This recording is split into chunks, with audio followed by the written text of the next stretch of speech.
Welcome back to the Daily Bible Chapter. It's Sunday, January the 22nd of 2023. And today we're starting the book of Psalm chapter 1. Blessed is the man who walks not in the counsel of the ungodly, nor stands in the path of sinners, nor sits in the seat of the scornful. But his delight is in the law of the Lord, and in his law he meditates day and night. He shall be like a tree planted by the rivers of water, that bring forth its fruit in its season, whose leaf also shall not wither, and whatever he does shall prosper. The ungodly are not so, but are like the chaff which the wind drives away. Therefore the ungodly shall not stand in the judgment, nor sinners in the congregation of the righteous. For the Lord knows the way of the righteous, but the way of the ungodly shall perish. Psalm chapter 1. As I was reading through this chapter, the verse 3 kind of captured me for a minute, because it says, He shall be like a tree planted by the rivers of water, that brings forth its fruit in its season, whose leaf also shall not wither, and whatever he does shall prosper.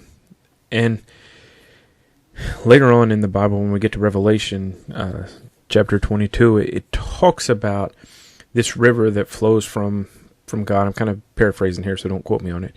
But this river that flows down, and on either side of it is this tree, and the tree has multiple fruits on it, and the leaves will bring forth healing to the nations, something to that effect. And as I was reading this, that's what I was thinking about as I was reading there, that the godly will be like that tree, and that tree, will bring forth its fruit, and those leaves won't wither, because it has a tie to the source of life, the water that brings it life. But also, the leaves are important, and it says, whose leaf also shall not wither. Like, these leaves are going to be used for healing in this tree, and I don't have a fancy way of tying that all together necessarily, but it just made me think about, the